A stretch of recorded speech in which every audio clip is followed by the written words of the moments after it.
Because I'm here to sell my movie. So, for my rankings, I'm going to start with Pulp Fiction. Now, this particular film, because of its episodic nature that goes through three or four narratives, every one of these characters is wearing some type of mask. When you think of Samuel L. Jackson in all his glory, Now let me take a wild guess here. he is wearing the professional facade, the mask of the boss, the badass. Looks like me and Vincent caught you boys at breakfast. Pulp Fiction, as well as really any good film, is full of minstrel masks, whether they be to enable a facade or weakness or strength. Almost every actor or actress is a pro at this. Literally, it's their job. What's in the case? My boss's dirty laundry. Samuel L. Jackson wears the mask of an African-American mobster, gangster, more of a mobster because he likes to wear his nice suits, figure that is always in control. He's always keeping up the mask to keep his professionality aware, or to keep others aware of his professionality. This might seem unimportant. All actors use masks. That's the foundation of acting. Although some are just that much more noticeably different in the way that they take on the role as a survival mechanism. For example, if Samuel L. Jackson had a more squeamish demeanor, he would be killed off. For those kind of people can't be in this line of work, or as Mr. Pink from Reservoir Dogs likes to say, professionals. The second film that I'm going to talk about is Kill Bill, Volume 1. You could really use any of the volumes because the themes really mirror through the different films, the different sequels. And just like Pulp Fiction, the aspect of the minstrel mask is very prevalent. You have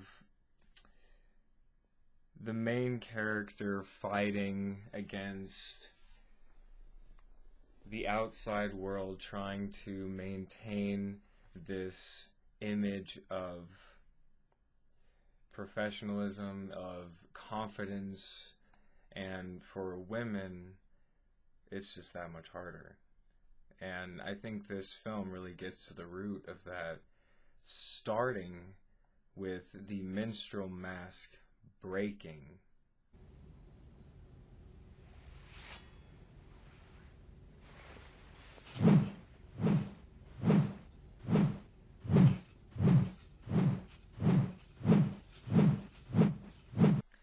In Kill Bill, it starts with the facade already being broken.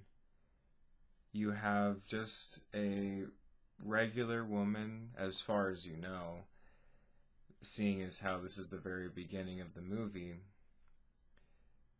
trying to fulfill her life, getting married.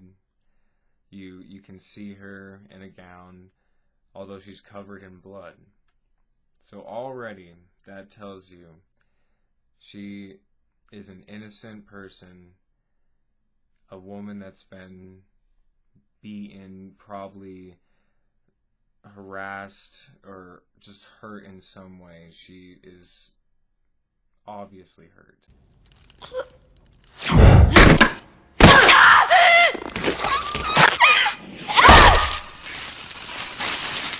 And then the film goes into her advancement towards authority and power, she is regaining her minstrel mask throughout the film by kicking ass a lot.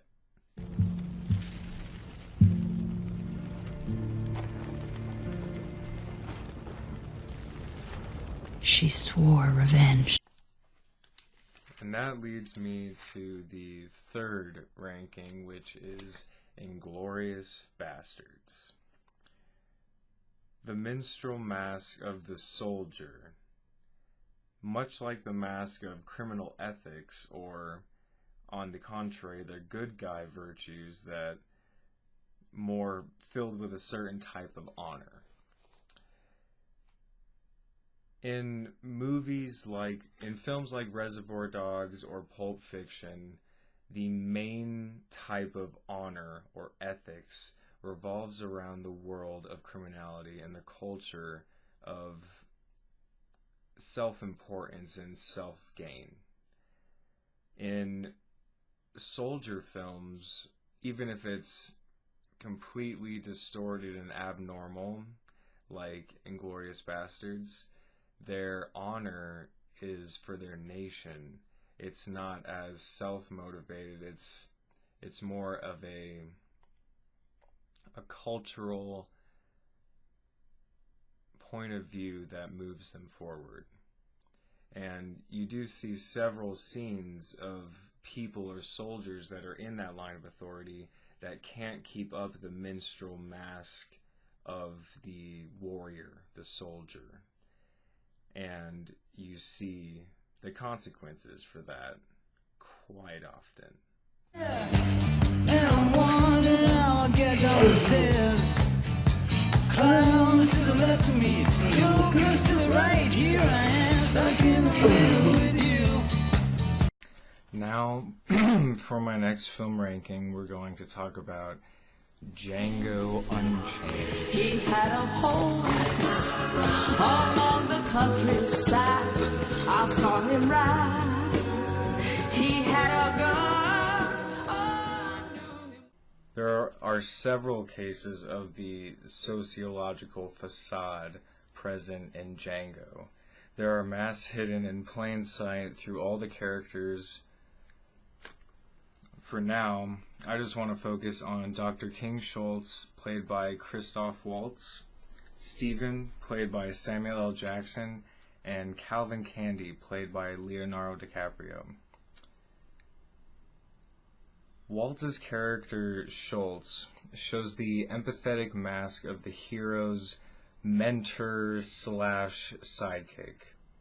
During a scene by the campfire, Django, played by Jamie Foxx, tells Schultz of his wife Brumhilde von Schaft, played by Kerry Washington.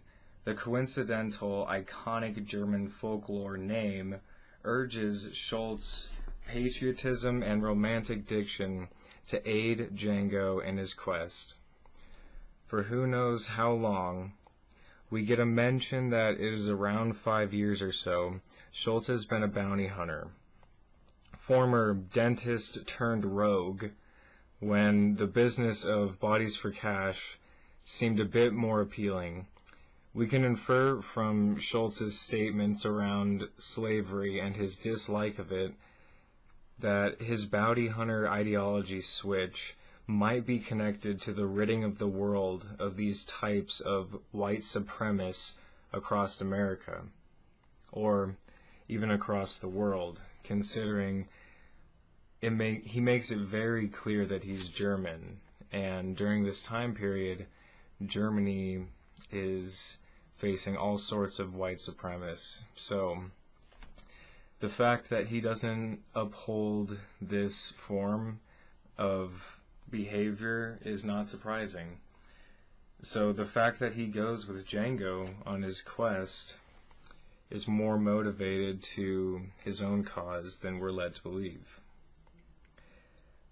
Schultz changes his focus to helping Django with supported evidence to say he already has a motive to dislike slave owners and other supremacist cultures. He continues to wear the mask of a professional, but alters it to fit the hero Django on his epic as his tutor Patreon. For generations, Stephen and his family were raised to wear this mask, and if they didn't, they would die, as many slaves did. And eventually they decided to either become like their fallen brothers or uphold an ideology that, although might crush their soul a little bit through generations of prepping, might numb them to it. And with Stephen, we have the byproduct of this. He, like Calvin Candy, played by Leonardo DiCaprio, does not share the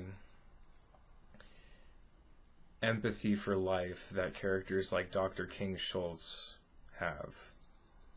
So he unconsciously was raised from birth with this ideology that he was part of something more special because he was part of the Candy family. Being African American didn't make a difference because of his generational history. That makes me move on to Calvin Candy. Same exact thing as Stephen. As a type of generational minstrel mask, during our discussions we reviewed how Stephen and Calvin and Django and Schultz were mirrored duo companions. This view of the mask Calvin Candy wears correlates with this setup. Calvin was raised to think this way by upholding the mask or bringing disgrace to his family and all their achievements. He needed to maintain this minstrel mask, same as Stephen, as a method of survival. At least survival in a rich, pampered, fancy, elegant sort of way. Breaking it, in a sense, well, means... And finally, as Quentin Tarantino's first film, he already decided to start playing with the criminal professional mask. So many of the characters in his first film, Reservoir Dogs, have these masks on so tight they don't remember what it's like to have it not glued on. The famous torture scene is just a great example of the two forces, one with a mask heavily glued on, and the other trying desperately to keep it from coming off, is prevalent. In this case, Mr. Blonde, played by Michael Madsen, is lost. Just as many characters are implied to be through the eyes of protagonists in Django Unchained, like Django or King Schultz, and how they see white supremacists and slave owners. In the film Reservoir Dogs, there are really three types of criminal minstrel masks, or three types of codes that these criminals have to uphold by for survival. Or Mr. Blonde might get them. You have the honorable, the savage, and then somewhere in the middle. You see the more honorable criminal code upheld by characters like Mr. White, played by Harvey Keitel, while the former, on Mr. Blonde, played by Michael Madsen, he is not even comparable to the savagery of Mr. Blonde at all. Mr. White shows a lot of compassion towards Mr. Orange and several of the other compatriots they have in their inner circle.